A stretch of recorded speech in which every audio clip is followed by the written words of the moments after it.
I'm here in Cebu City. At kapag usapang kainan, syempre hindi natin pwede palagpasin ang masarap nilang lechon. Kaya pupuntahan natin ang recognized by Michelin Guide 2026 Select Restaurant, ang House of Lechon. Tara, explore natin. Tuki ka!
So, heto na ang menu ng House of Lechon.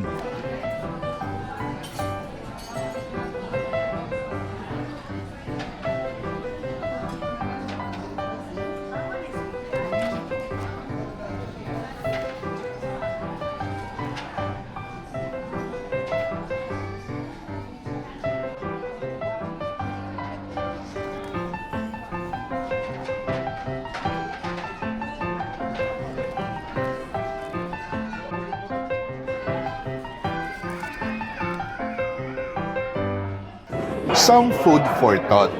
In-house reminder for your second home. Kindness is free. Our house is yours too. We're all about great food, warm vibes, and genuine Filipino hospitality.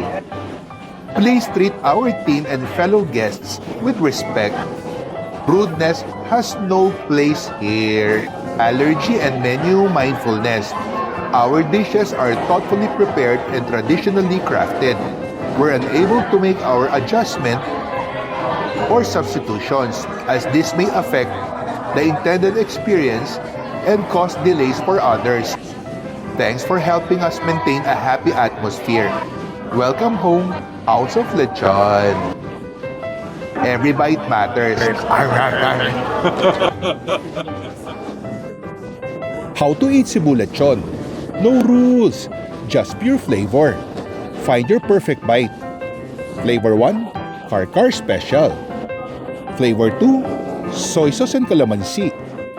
Flavor 3, Classic Vinegar. Flavor 4, Homemade Sinamak. You can mix it up. Everyone's different. Mix and match. Just add chili if needed. No sauce? No problem. Still so good with or without sauce.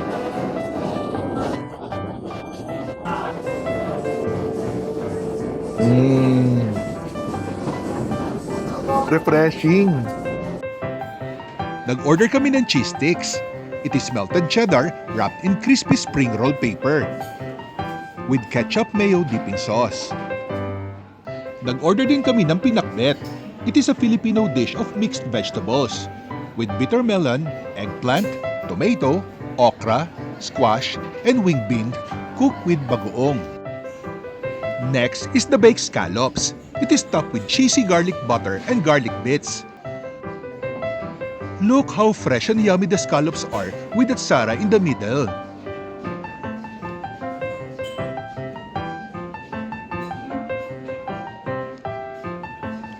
Next is the gambas. Gambas are fresh shrimps cooked in garlic, coriander, and tomato concasse. Next is the lechon sisig.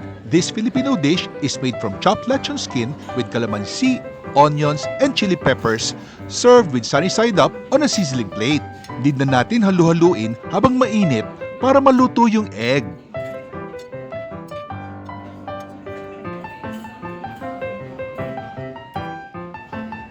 Next is the chorizo barbecue. This may look like a simple ordinary dish, but mind you, it's one of the must-try when in Cebu. Next is the bami bisaya. It is a combination of pancit canton and sotonghon noodles with cabbage, carrots, sayote, shrimp, pork, chicken, liver, and black fungus. Siyempre, hindi natin palalampasin ang kanilang special karkar lechon with a yummy lechon sauce. Look at the lechon skin. Looks enticingly crunchy. At syempre, hindi pwede mawala ang rice. Syempre, rice is life. Nag-order ako ng garlic rice.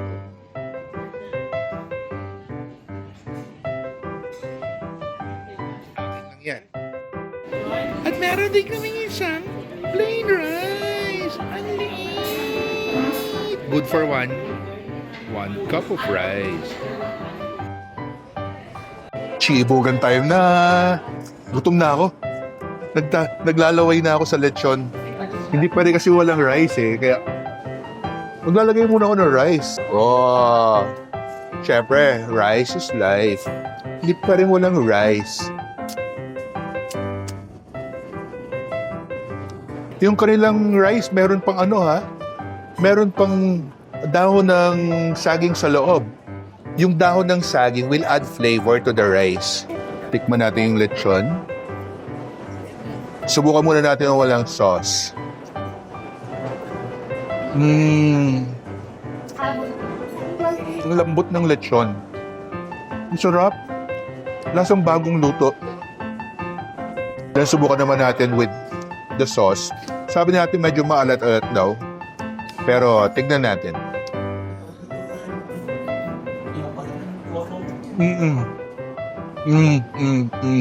Ang sarap. Tama-tama na yung lasa. Gusto ko. But for some, maaaring maalat. Pero ako mahilig ako sa maalat. Hindi pwedeng walang rice dito. Grabe. Parang hanggang dinner na to. Breakfast, lunch, and dinner. Sorry. Sometimes I talk with my mouth full. Hindi pwedeng hindi ko titikman itong balat ng lechon. Tingnan natin kung gaano kalutong.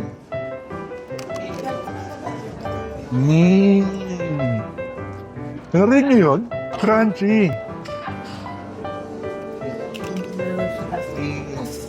Grabe. And hindi pwedeng wala kaming seafood kaya nag-order kami ng gambas.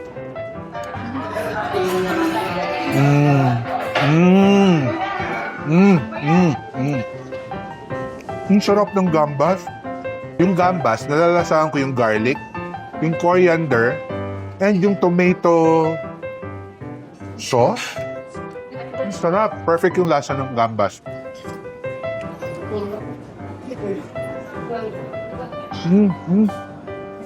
Grabe.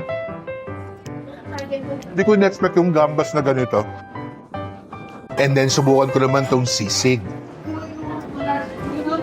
Itong kanilang sisig. A must try itong sisig nila. Kailangan tikman natin muna yung kanilang sisig na sisig lamb.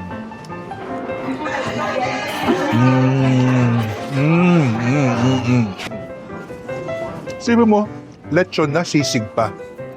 Sarap. Hindi talaga pwedeng walang rice. Rice is life. May sisig, tapos meron pang rice.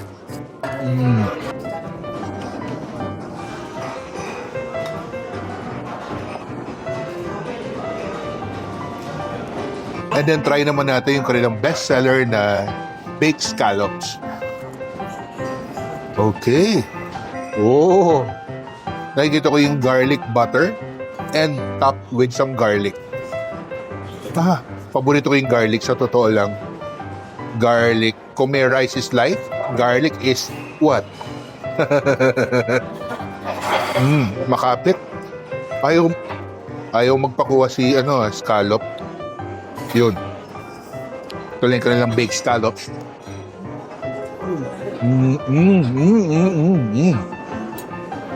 Sarap.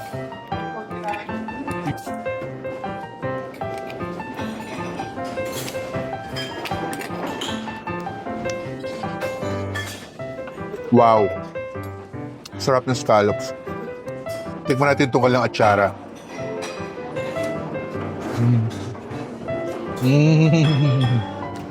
Yung atsara balances the taste ng butter.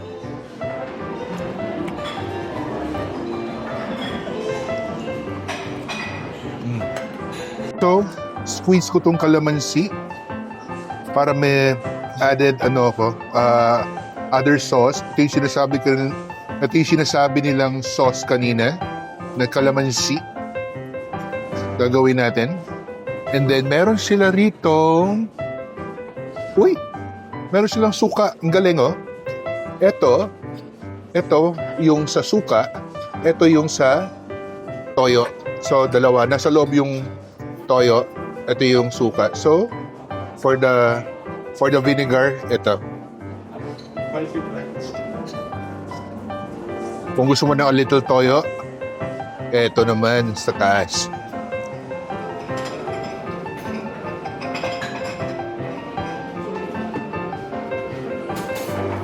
Tapos durugin natin ang sili.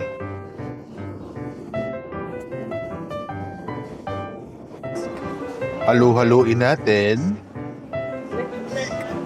Tikman nga natin. Parang adobo na yata ito. Parang halo ng adobo itong toyo at suka eh. Tapos may kalamansi. Pero masarap talaga yung gambas nila. Pag pupunta kayo dito, hindi pwedeng wag niyong subukan tong gambas. Promise. Masarap siya, masarap.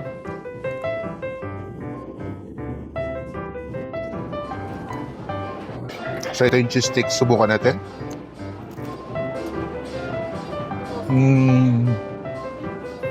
Appetizer siya dapat pero hindi ko siya inuna. Dapat ito inuna ko.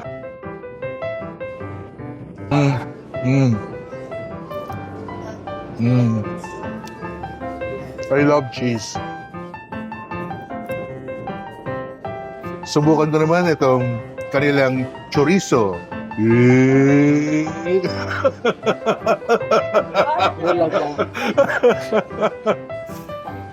Longganisa, pero chorizo siya.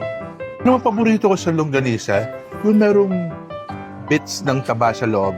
Ito na kaya yung hinahanap kong medyo may taba-taba sa loob. Tignan natin.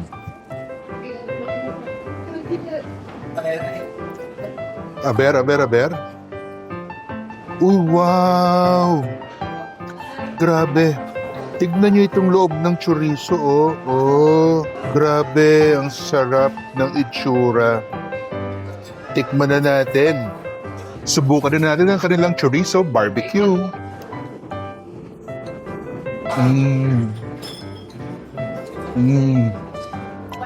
Kailangan ko ng kanin.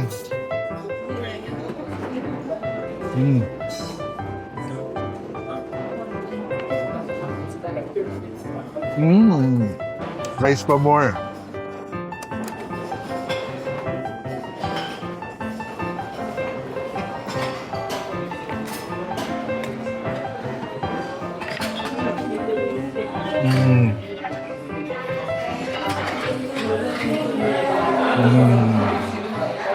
Isa lang talaga masasabi ko rito, masarap. Atsara ng chorizo. Chorizo barbecue. Pares-pares naman yata siya pero still, atsara pa rin. Ang atsara, saan ba nag-umpisa ang atsara? Kasi ang alam kong atsara is, isa sa mga paboritong atsara, yung atsara ng Kapampangan. Pero saan nga ba nagmula yung atsara? Comment down below. Subukan naman natin yung pinakbet. Ang bet na pinakbet ng Cebu. May nakikita akong diles, may nakikita akong talong, May nakikita kong okra. May nakikita kong kalabasa at pechay at sibuyas. Kunin ko to. Talong. So, ito yung kalabasa, okra, talong, ampalaya, at ang diles. Yun. Subukan natin ng isang subo.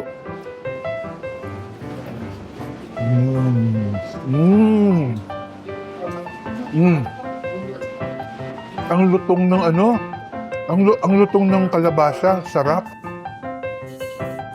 Sarap. Gusto ko yung niya. Gusto ko yung pinakbet. Lumalaban yung ampalaya, may pait ng konti, pero masarap ang pagkapait niya. Don't forget to hydrate.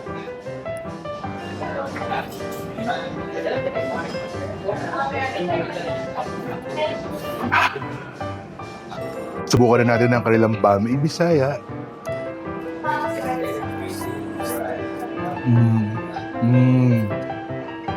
The cilantro.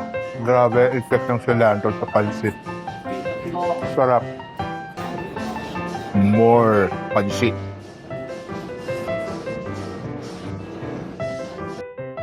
So, eto na yung aming ice candy. Ang ganda naman ng kanilang presentation. Oh, nakabitin. Oh. Hindi ko alam kung anong flavor to, but we ordered. I think ito yung mango. Ito yung buko. Ito yung Milo. And ito yung another buko.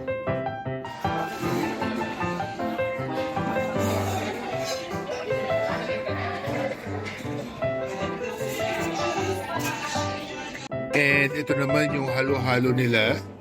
Look. Kaso, ano lang pala to, aesthetic lang na buko.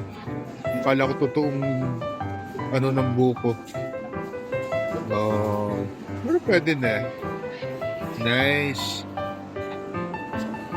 Wow. So refreshing. So, anong unahin natin dito?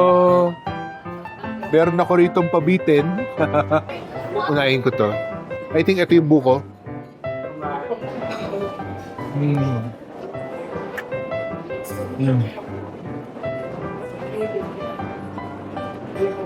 Parang bumabalik ko sa pagkabata.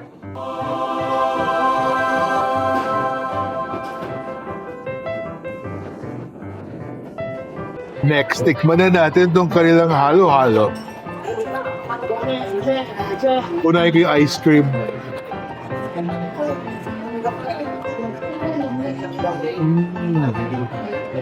Sarap talaga ng ube.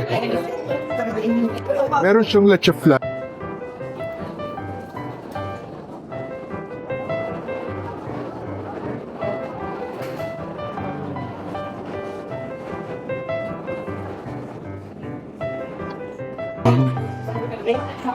Paong.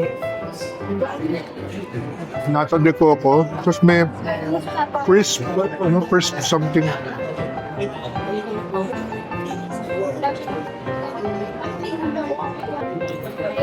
Ang tamang paghalo ng halo-halo is idudut-dut mo lang na ganun. Tapos meron din siyang meron siyang meron siyang langka.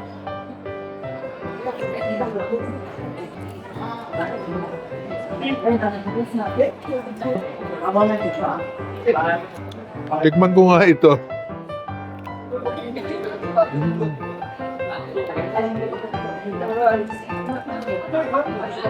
It's sugar.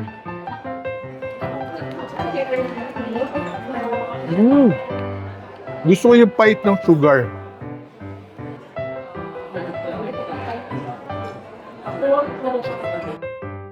Don't forget to subscribe, like, and hit the